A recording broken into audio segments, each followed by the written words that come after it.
Hey, welcome back, everybody. I know it's been a few weeks, but we are back, and this is episode 84 of the Coffee Squad cast. Jake is with me, and today we are joined by Kyle Kelly, a former Army combat engineer, and we are going to be talking about, Veterans Day and what it means to us, and tell some stories because we all are veterans. Jake, how you doing this morning? Doing good, man. Doing really good. So it's good to see Kyle. Kyle and I go back. Shoot, when was that? 2016 time frame. 2016. Yeah. Yeah, out in Texas at the Center for the Intrepid. So I know Kyle well, so let me introduce Kyle to everybody out there. I couldn't think of a better person, quite honestly, to talk about Veterans Day. When I think of Veterans Day, there's so many veteran groups that are out there, and this is why I picked Kyle. And I'm going to go into a lot more, but there's so many veteran nonprofits that are out there, and I can't think of anyone who's given more to the veteran. I shouldn't say more, but given a lot to the veteran community than Kyle. Kyle's been part of Team Red, White, and Blue, Team Rubicon, Operation Surf, Operation Open Water, and I'm sure I'm missing a few more, Kyle. But like Will said, was a combat engineer, was severely injured in the 2006-7 surge in Iraq. He was medevaced in a IED blast. He lost his leg, severe concussion. Lucky to be with us. He spent 19 months in recovery, and then he finished out his final 3 years in the Army as a counter IED and electronic warfare instructor. He's originally from Texas. Is that ugly orange hat on your head? And now he got it right and saw the light and moved out to California. So, yeah, look at that. Aren't most people doing it the other way around?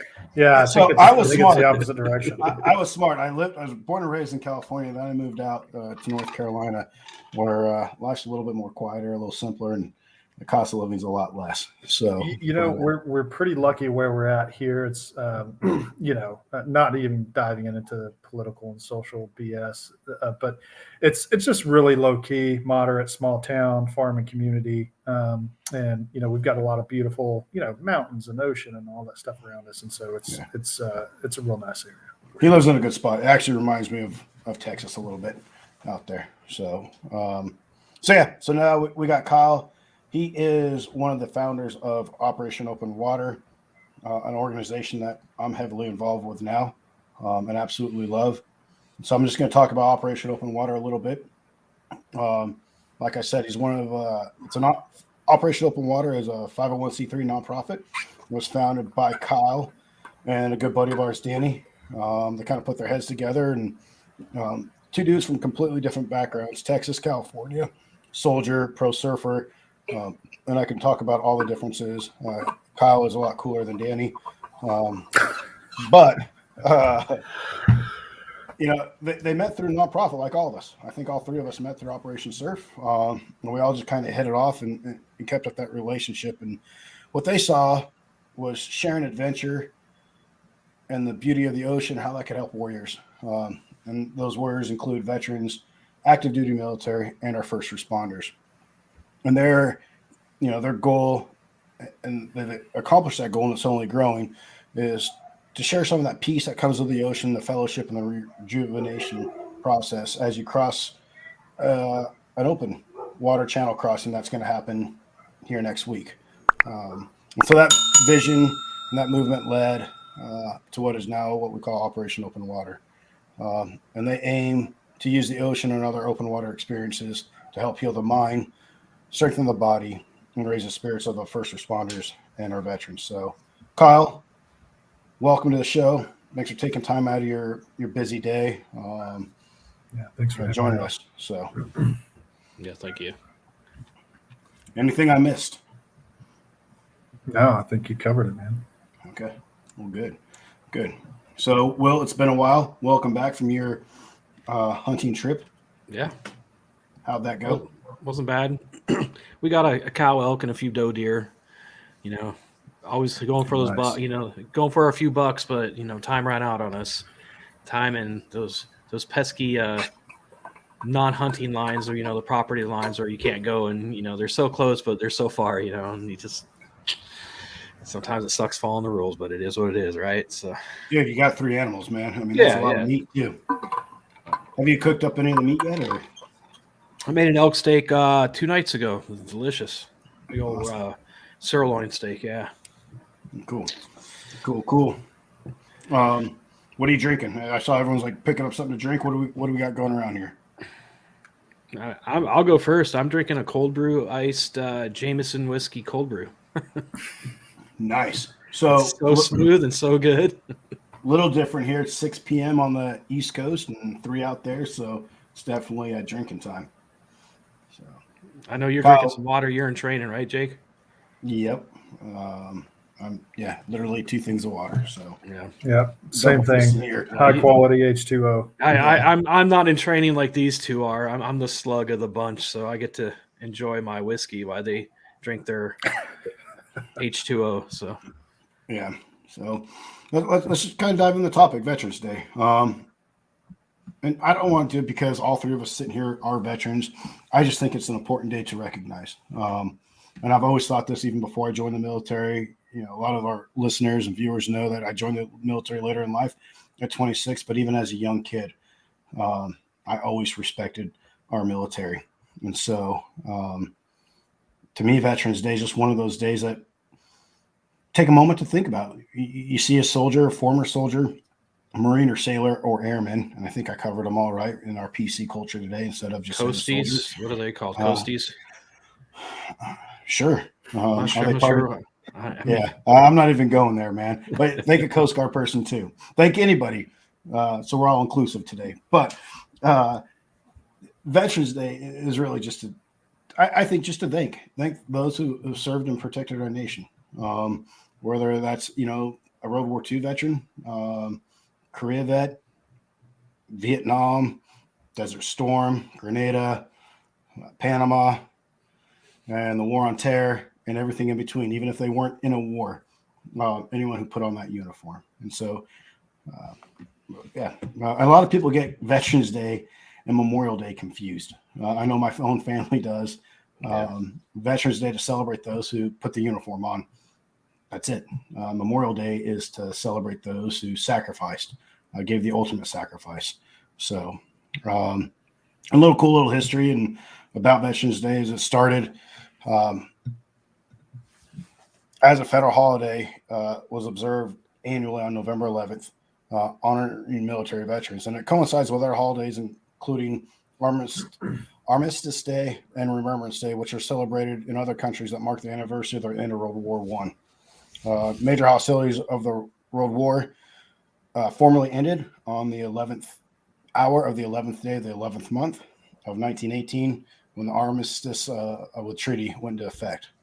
And so Armistice Day was renamed Veterans Day in 1954, excuse me. So I'd say Veterans Day, Armistice Day is celebrated around the world in certain countries. I know the UK does it along with other countries. So Kyle, talk to us about you and Veterans Day, and then talk about Operation Open Water and kind of everything and what it means to you. Yeah, well, obviously we all have a personal experience and just relationship with being veterans. I think our roles now, right? So I'm assuming we were all enlisted. We took an oath at some point, and I believe that when you take that oath, right, that oath's for life. And so, regardless of kind of whatever trials we go through and the ups and downs, I think we're obligated to continue being of service in one sense or another to our community, the people around us, and the veterans that are still coming in and coming out today.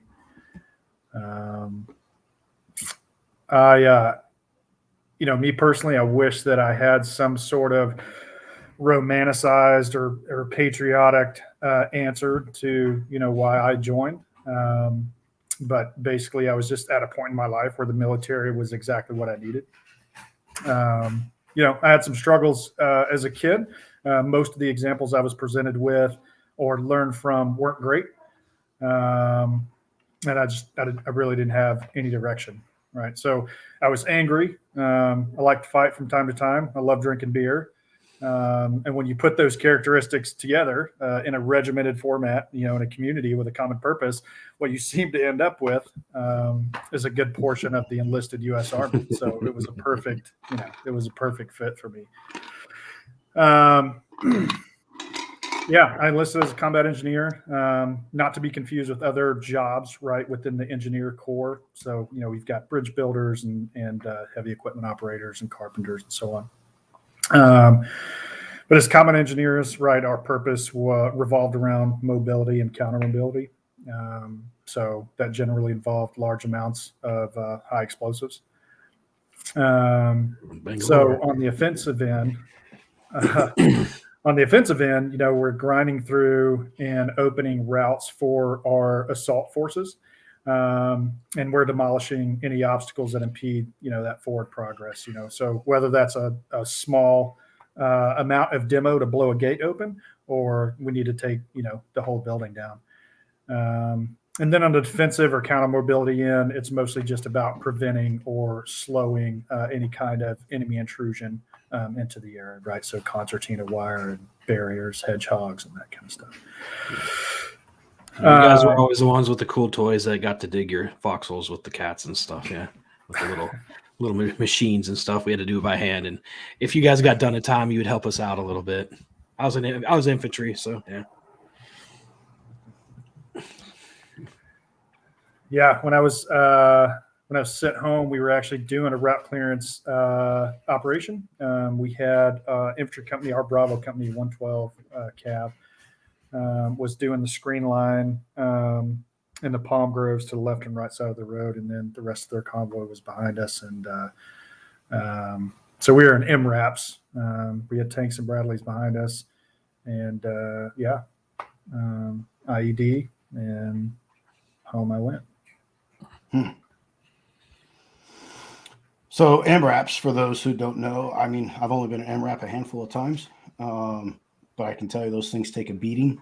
They are absolutely phenomenal. A few times I've been in them, but they were created and built for basically to help absorb the blast of an IED. And I think Kyle puts it very mildly, the injuries he sustained.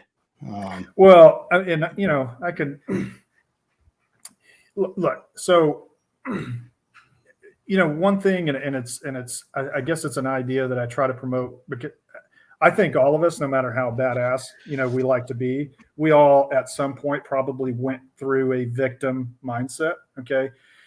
And what really sucks about that, man, is that we have a lot of men and women that really get stuck in that rut, in that victim mindset. And, dude, like part of what we're doing now and some of the organizations that I've been involved with, are trying to help these folks get out of that. Right. So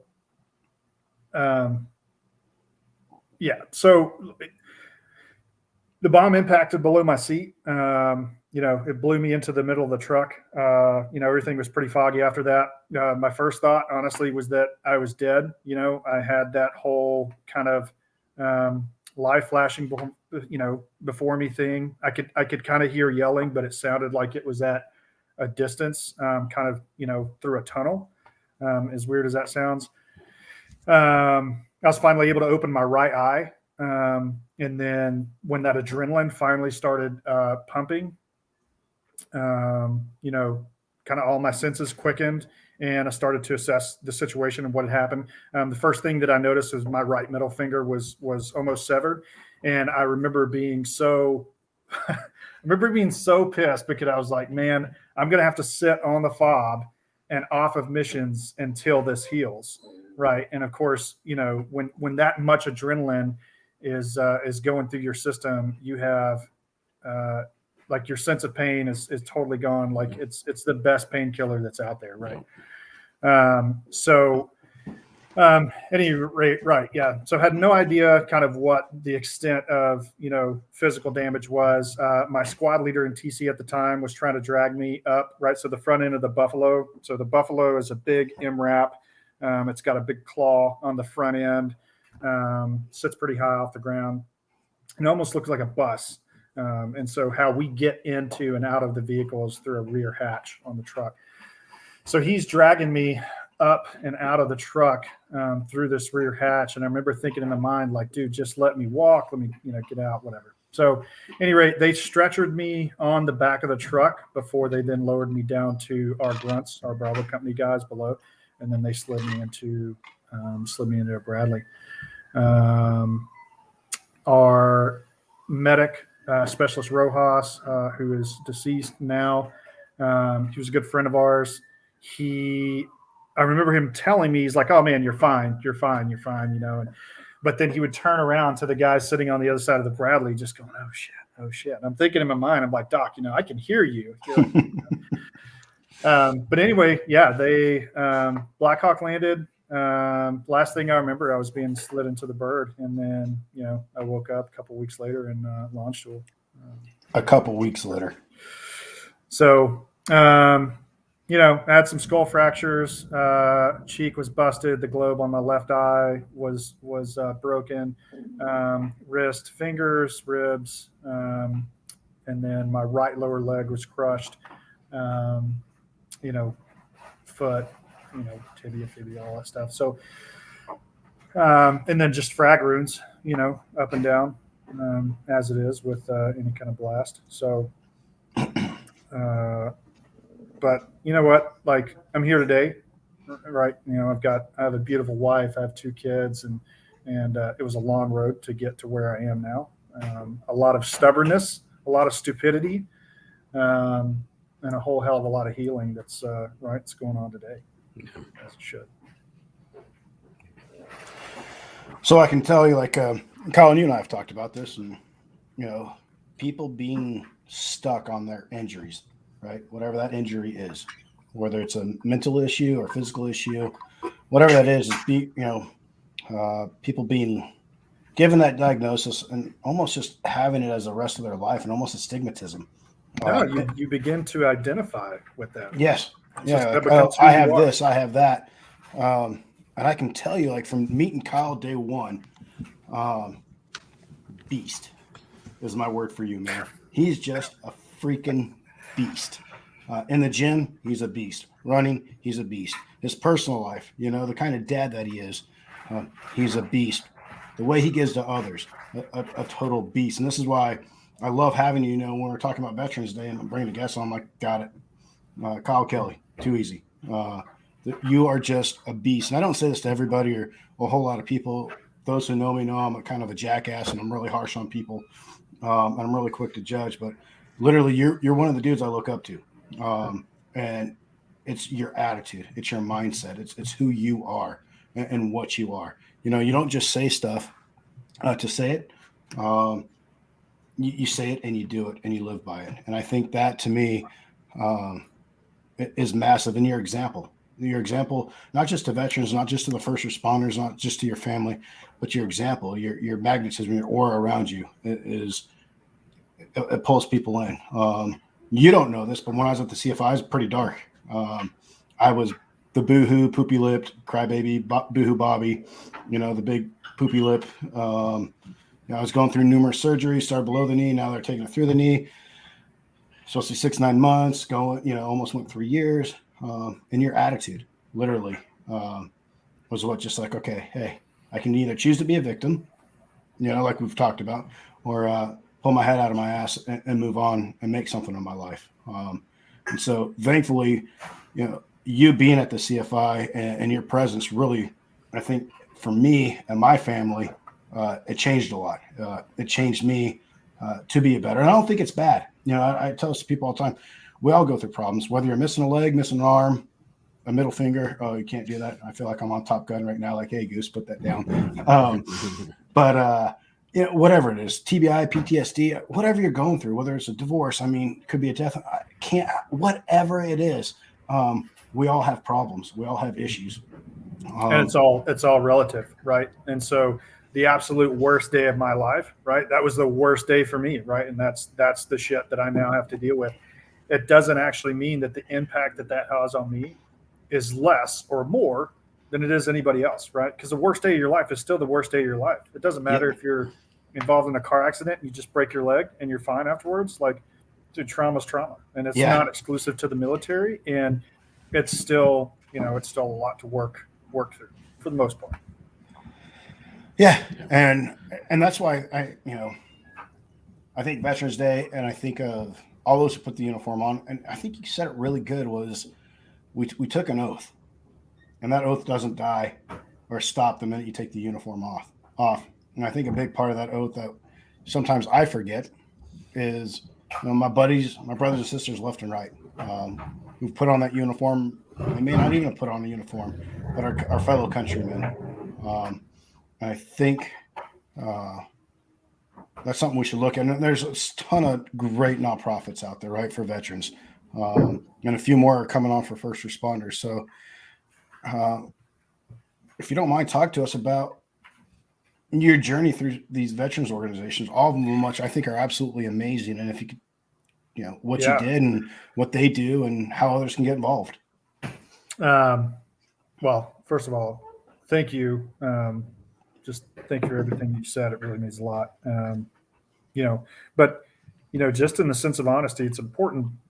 It's important for me to recognize that whole process for me and the person you saw right in 2016 and the person now. Dude, there were a lot of bad decisions leading up to that. There was a lot of me not coping, certainly in healthy ways with the experiences I had. And actually that is what led me to being connected with Team Red, White, and Blue. And really when I first really got engaged with a veteran nonprofit.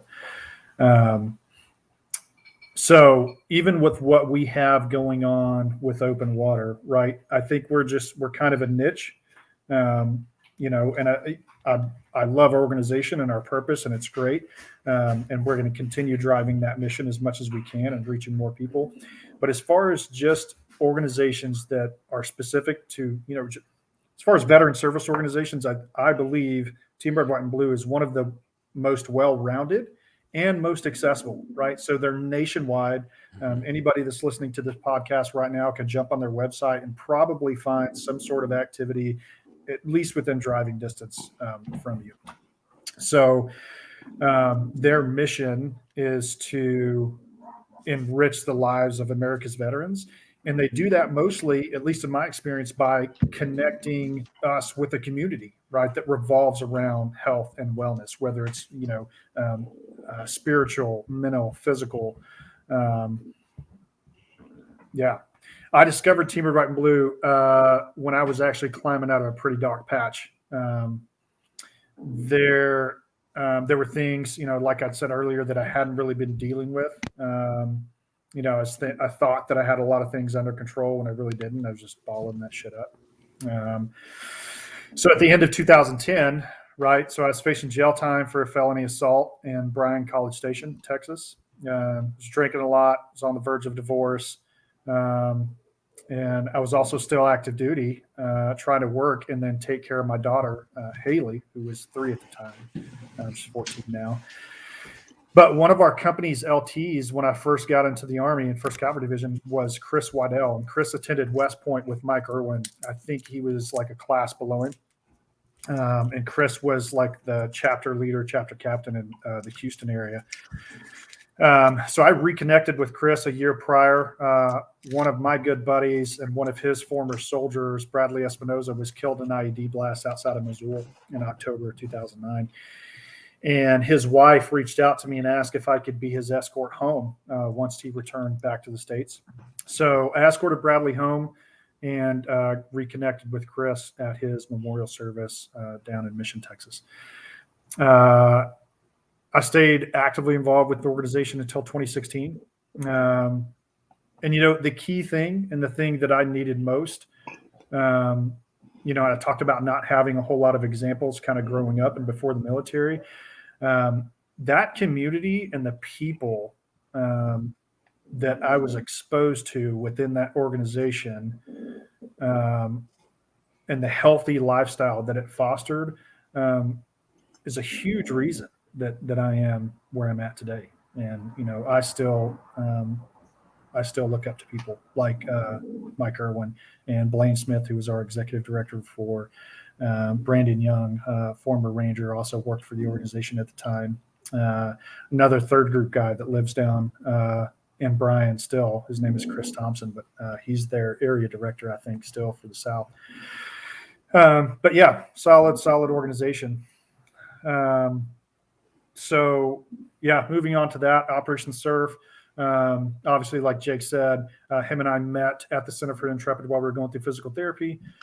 2 weeks prior to the event, I had barely been in my leg for a month. So amputation was January that year. And then I think the event was at March, or was the beginning of April. Do you remember, Jake? Santa Cruz? It was a slow one. I think you went to the Santa Cruz one, and then you came and as a participant. Slow. Yeah. So I was still in my test socket, and Heather, who was our recreational therapist at the CFI, connected with me and said, "Hey, we had somebody drop out. What do you think about surfing?" And coming from, I grew up in the sticks of Northeast Texas, and we were like 6 hours from any coastline, and like surfing is just never something that I'd even imagine myself doing. But I was like, hell, why not? Let's, so came out here. Operation Surf was partnered with the CFI, and, so brought us as part of our therapy, our recreational therapy out.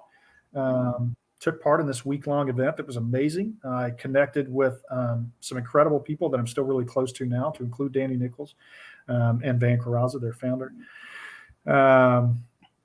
And yeah, I actually still volunteer with them to this day. And they have an event going on actually right now. Central Coast. So for that organization, they bring veterans out, give you a week of surfing, but more than just surfing, right? The water and that exposure is just the catalyst. What they're really doing is kind of connecting you with the community and helping you build relationships. And like I said, that water is just kind of a catalyst to kind of help that change happen. I think with Op Surf, Operation Surf, what you see, and I don't think I realize it as a participant, but when I've gone back and I've helped, whether it was the UK or in Santa Cruz and other areas, that curriculum that Van has put together, and it's even grown more now, with the book clubs and it seems like every other day there's some, check-in and the veterans community. But what I noticed as a participant was for the first 2 days, everyone's kind of quiet and stays to themselves unless you know someone. So you wake up, go to breakfast, change, get in your wetsuit, go on the beach, go through some little surf lessons, a little stretching, yoga, whatever. And then you're out with your surf instructor, your safety, and, the group, and you're out surfing. Come in, eat lunch if you want, and then go back out if you want until about 3 o'clock, change, take a shower, get ready to go to dinner. And at dinner, everyone's pretty much together. And then you come in and you review some videos, and it's usually just a good laugh. Right, you're watching people wipe out, eat it. Some people catch some really good waves, but then Van has everyone talk about what their high was for that day and what their low was. And I'd say for the first 2 days, it's kind of cheesy, right? Very generic, like you would expect in basic training. No one wants to say anything. No one truly wants to open up. But after day 2, day 3, moving forward, you see people start to open up. You see them say, "Hey," instead of like, "Oh, I didn't catch that wave." Well, my high was watching so and so catch a great wave and seeing that smile on their face and they're stoked, or, my low was, whatever it was. And people start opening up. And next thing you know, you start seeing these groups form and people start talking and opening up. And what I'd say the participants probably don't realize is that they're doing group therapy. And I can tell you, like, I hate most shrinks. So George and Kaiser, if you're listening to this, you're probably the only two I don't hate, but most shrinks I can't stand. But you're doing therapy on yourself and helping others at the same time. So I can't say enough good things. Hey, look, Red, White, and Blue, Mike Irwin, Blaine Smith, phenomenal organization. Absolutely phenomenal. Operation Surf, what Van and the group and Amanda has created another amazing organization that I really feel fortunate to be part of, because like you, Kyle, those organizations, I think meeting Danny, and the group of people out there in Van and everyone had their problems, right? You listen to Van's story, you listen to Danny's story, you listen to these people and their stories, and like, holy shit, I thought I had it bad. Man, these dudes who are on top of the world, dudes you looked up to as a young kid, like these dudes, had it rough. And so, I love the water and what it does to us and how. Well, think about it, right? So, one of the biggest drivers, right, to positive change is connection. So, I talked about it and just kind of recognized it in 20. So I came back after that exposure in the spring as a participant. I really leaned into what Operation Surf was doing, and so I committed to coming back to volunteer, right, as veteran support, every event that I was able to. Well, so that when you came to the Central Coast event that fall, and we were kind of talking, like all of that common ground, especially in a society that, man, it really seems like there are a lot of people just trying to drive a wedge in between folks and really focus on the differences and all of the ways that we're different and this, that, and the other. Being able to find that common ground, like, Danny and Van, they're not veterans, right? They had their own experiences through childhood and then substance abuse and this, that, and the other, but they had their own trauma. But we were able to find solid ways to connect their experiences with our own, and relationships grew from that, right?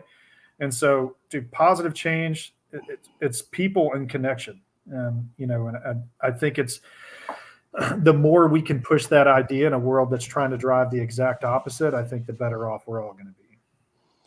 I agree.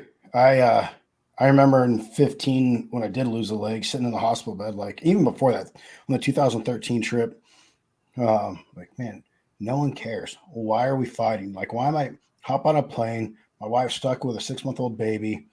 Why am I doing this? Then again, in 15, I had 2 sons at the time. Like, nobody cares. And then I got hurt. And I realized, like, the amount of people that would stop by my hospital room at Walter Reed, I had to put a no visitor sign up, because I just needed to sleep. But the amount of people that truly care, and I tell a story all the time, is absolutely amazing. And like you said, I think if you turn on the news, you'll it's that wedge, and people want you to think that America doesn't care and there's this and that.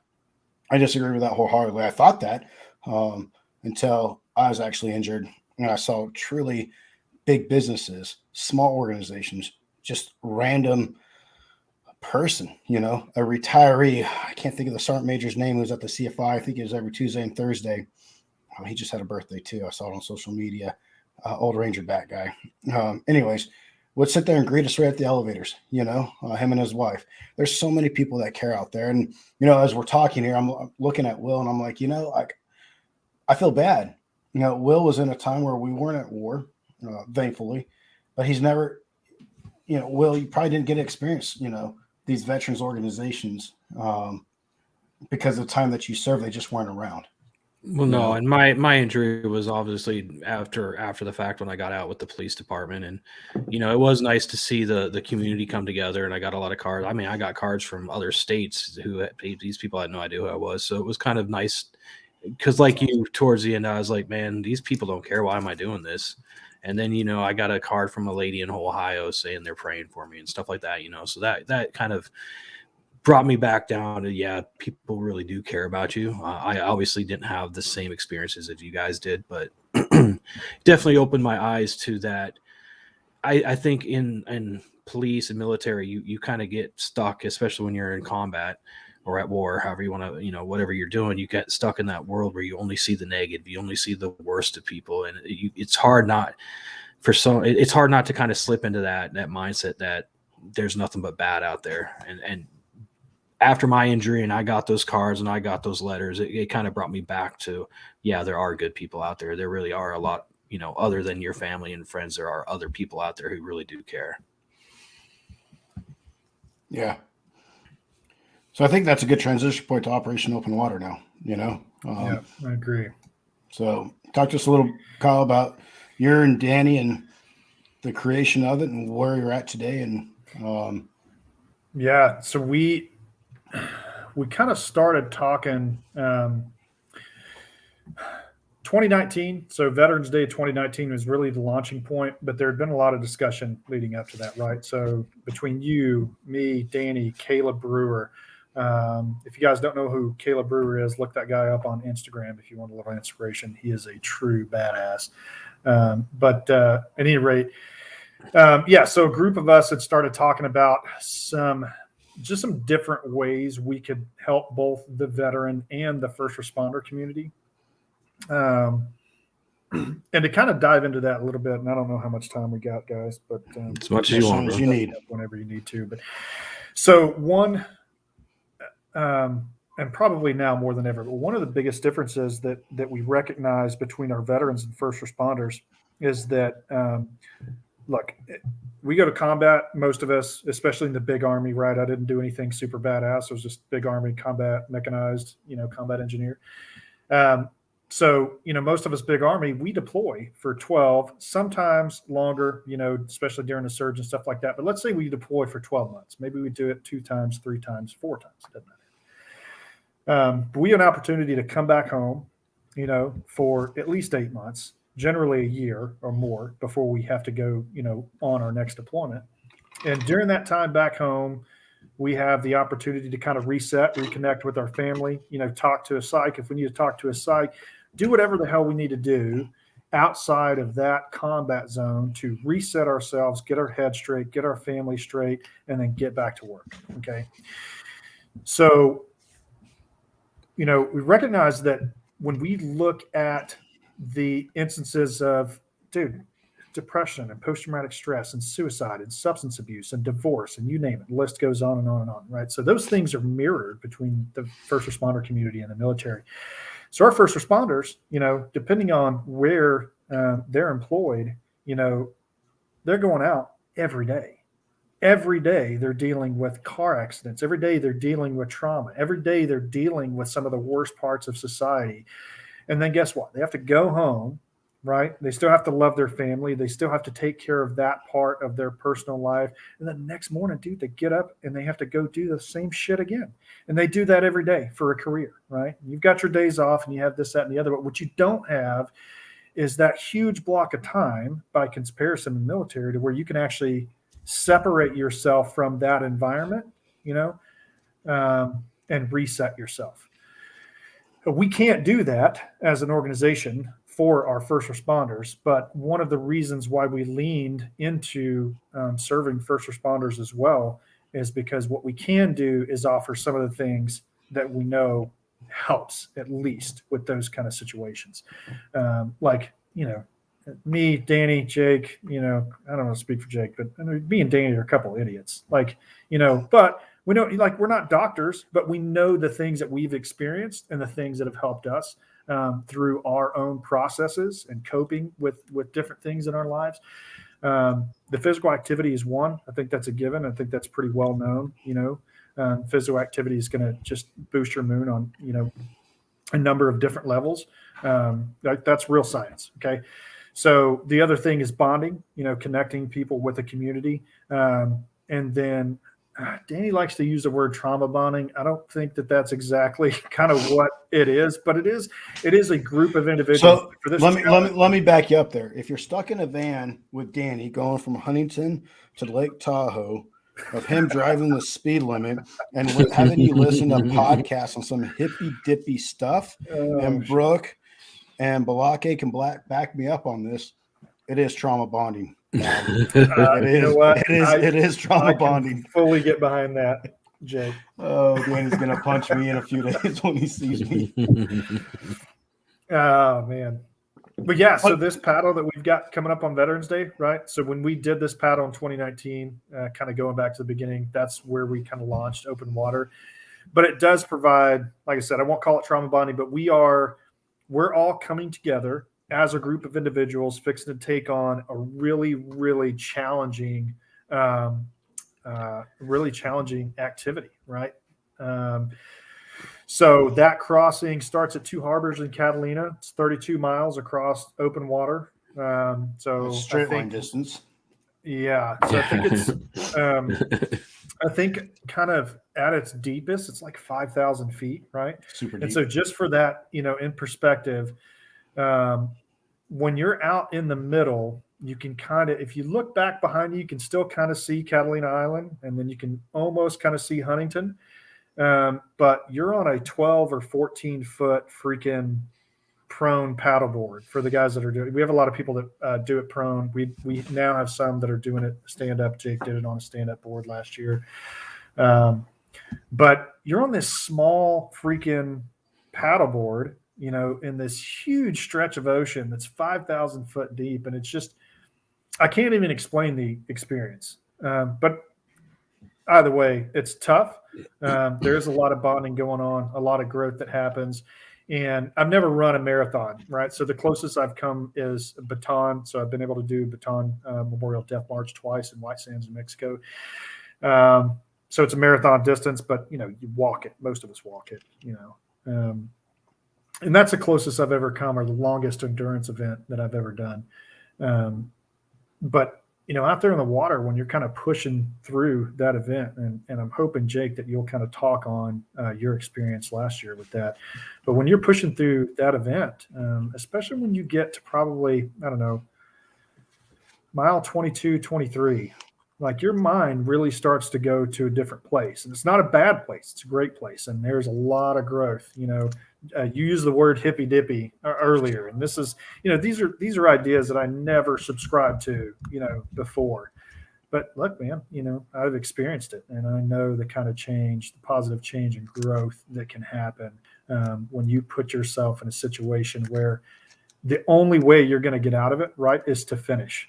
And you've still got to finish. You've already covered 22 miles, and you still got another 20 in front, or 10 in front of you, and you're in 5,000 foot of ocean. Like, it's just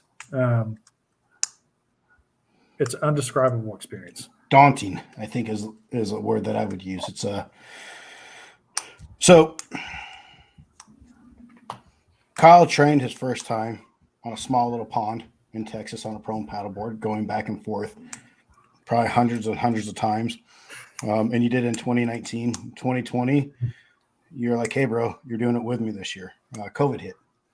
I was like, yeah, my shoulders are too messed up. My neck's too messed up to do on a prone. My arms start going numb after about 15, 20 minutes of paddling now. But I was like, okay, I'll do it. I'll do it on a stand-up. So I bought like a boat flood, 10.5 foot stand-up paddleboard. I didn't know anything about paddleboard or stand-up paddleboards. Thought live right next to a little lake. It's 3.3 miles around. I've done it numerous times now on a stand-up paddleboard to know that. And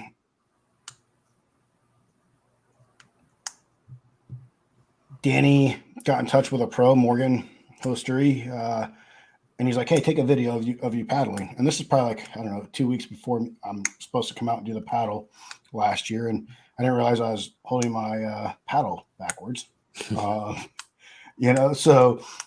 to say it was a shit show on my end, I didn't train enough. I don't think you ever train enough for it. But I get out there. And my physical therapist here, she heard about what we were doing. She's like, look, I want to be part of this and help you get through it. I was like, please. So she came out, and I remember the night before, she was dry needling me. We're all getting ready after dinner. We're all in the little house there on Catalina, and I can't sleep. And even the day before we went out on the boats, I walked out on the Huntington Pier, and I'm looking out at Catalina. It's a beautiful night. And I'm like, dude, that's a long way. That's a long way. And I'm looking at all the oil drags out there. I'm like, all right, I'll have to hit that one and this one. Little did I know I was looking at the wrong ones. But I'm like, crap. So now I'm nervous. I can't really sleep the night before. I'm like, dude, I don't want to do this. And it took me back to my days of selection. During selection, there's numerous times you start questioning yourself, like, hey, I'm not cut out for this, or I made the wrong mistake, or I did this, I did that. And even dive school, the same thing. I remember there's days in dive schools like, this isn't for me. And I always remember my cadre would always say, hey, don't count yourself out. And then when I became a cadre down there as a guest instructor, it was the same time, telling that to students of, hey, don't count yourself out. And so I just put that in my head. Got a few hours of sleep, woke up. I think you and I were making sandwiches, and you're making coffee. I was getting my drinks and everything ready. It's like 4:30 in the morning. Get out, get in the water, and it's time to go. Everyone starts going, and I thought I was good. Pretty good bounce. And within 5-10 minutes, I'm in the water. I can't. The waves were reverberating off the shore, off the bay there. So it's hitting me from all sides. I can't get my balance. And after about an hour of like constantly falling in, I just taken my leg off, hand it to the boat, like, hey, screw it. I'm going to sit down and do this. And what saved me, 2 people, well, A, not letting Kyle and the organization down first, but then Morgan, we literally had a 9-hour talk across the channel. And we talked, 2 people who never really met each other, talked on the phone a few times, but I learned about her childhood. She learned about mine. I learned about her going to UH, being a swimming and what she did and how she got in the waterman and what she does and everything else. She learned all about me and my family. And next thing you know, I see the pier. And like Kyle said, is like, holy crap. And I sucked. It sucked. The conditions were horrible to begin with. The wind was pushing us back. Like Danny was like, you got to paddle faster, harder, get in the boat for a few miles and hop back out of the boat. And for some reason, I got stronger as the day went on. And as I got to the last oil dredge, Morgan went to check on Vince, her boyfriend. He was kind of hurting at that point, and everyone goes through a period where they're just sucking. I literally remember Danny and Kyle, and I were like, hey, man, you're going to have some type of experience out there. I remember Heather, the same thing with Operation Surf, of like, hey, it's going to be an amazing experience. And I call it hippy dippy stuff because I don't show feelings. I don't like to talk about my feelings. I'm a brick wall when it comes to sensitivity and feelings. And as she went back, I remember like sitting at that oil dredge paddling, and all of a sudden I'm like, holy crap, like emotion started coming over me, almost like when I heard my name at selection, like, like you made it, you've been selected. And we still had probably, 10 plus miles to go. And yeah. And then all my buddies' names who had passed, Mark Small, Danny, Tico, Pelham, everyone, all my buddies, whether they're teammates, really close friends of mine, guys I went through the Q course with, their names started coming to mind. I just started digging. My paddle got lighter. I felt like they were just pushing me in the end. And so an absolute phenomenal experience. And then as we get up on the beach, Kane and, oh man, I forget his name. Man, he has the best like fireman mustache. Grabbed me on the shoreline and helped me up. And that, to me, that picture, I still have it, is the essence of what Operation Open Water is about. Bringing the first responders. And you and I, Kyle, kind of talked about this. We went out there to support the first responders, thinking that in mind, and they're there to support us. And it's just awesome bonding experience of life experiences, however big or small they are, but we all come together. So I think it's an awesome opportunity, and it's a niche organization, like you said. It's one where accountability is big. It's one where it's an endurance event, so it sucks. A lot of people don't want to do that kind of stuff. But if you are fortunate enough to be able to do it, and you can do it, I think the rewards, like anything in life, the more you put in, the more you get out of it. And so this year, in a week, we'll see. We will have this conversation at Duke's, and we will, see how it is and see what it's like. So I'm excited. This year we have 5 people from the East Coast coming out and doing it. And Brooke, the physical therapist who was there, digging my paddle into my hip when it was cramping up. She's actually going to do it this year, and she's actually a beast. Her husband literally just got home today from Iraq. He's an Apache pilot. And so huge sacrifice on her part and his part, with her coming out. So, yeah, I'm stoked. I'm stoked to be part of the great organization. And I'll let everyone know, not next week, but the following week, how the paddle goes, and hopefully have some pictures to share. So, well, and I'm actually not actually doing the paddle this year. I'm going to be on our support crew, so I'll be bringing you guys some food and water and trying to get some video and document as much as I can. We just had a baby in July. So, with newborn in the house and all that stuff, I haven't been able to, still able to make it to the gym early in the morning, but as far as getting in the water and training for the event, and it's definitely not something, not all of us are like Jake, so we can't just do it with minimal training. And the dumb. cool thing, it's not dumb, you're stubborn. He's just too damn hard-headed to know not to say no. Yeah, 100%. And what's kind of grown from that is, and what has grown from that event and what we're doing now in the organization, like, doing things like working with breath work and, helping to provide different community outreach opportunities for our first responders and our veterans in that area. We actually just started a new water-based breath work program. Our first event was in Irvine, actually, this last Saturday. And that's just another way, right? We can help with stress reduction. And, for anybody listening that doesn't know a whole lot about breath work or the impacts it has, so being able to control your breathing, and if you're a shooter, you definitely know this, being able to control your breathing has a huge impact on your vagus nerve, right? And it helps shift your body from a sympathetic state, right, your fight or flight, to a parasympathetic, where you're more relaxed, more chill. And you can actually do that. Anybody can. Going through just a few breathing exercises for 5 or 10 minutes, be able to, bring your body or bring your mindset back down and lower that stress level. So then you can respond to the situation you're in with more clarity than you would have in that sympathetic state. So just trying to bring, more things, more tools for these veterans and first responders, especially to put in their bag to help them, right, on their day-to-day lives and while they're on duty.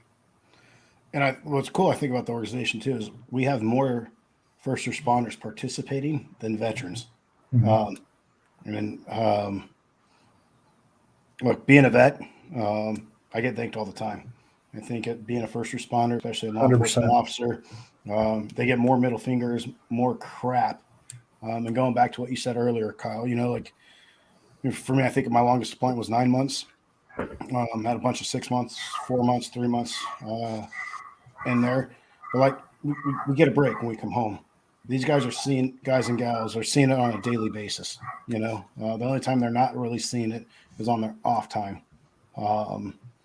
And the toll that it takes. Mm-hmm. The negativity that you mentioned earlier, I judge people not as bad anymore, but I used to judge, those quick snapshot judgments of very harshly. And what that does on their psyche and on their, not just, mentally, but emotionally as well. And then not only to themselves, but their families as well, and their loved ones and their friends. So that's one thing I love about Operational Power is that first responder aspect that you and Danny have incorporated. So next year, hopefully Will be joining us next year. So I think that'd be awesome. So hopefully I can get a commitment. I will on the air right now that he's going to do it. I'm putting you on the spot, Will. Take another drink. Go pour yourself another drink. Now I got you on the air. My headphones aren't working. I can't hear you. Sorry. I said, I think I have something's going on there. I don't know. Yeah. We'll see. We'll see. But it's a good time. So I think. Sorry, Jake. I was just going to say, I think you hit the nail on the head. I think as veterans, right, we've got a lot. Dude, there are thousands of veteran service organizations out there, right? And so, for us, if we need the help, and we have a lot. There are a lot of organizations. There's a lot of help for us out there, and if you need it, I encourage you to find it. But we actually realized rather that there were very few that revolved around first responders the way that we knew we could. So, we come back from deployment or get out of the service, and it's, it's cheering and thank you, and it's all of these things. And there are big portions of society that do feel the same way about our law enforcement officers and our first responders. But unfortunately, right now, they're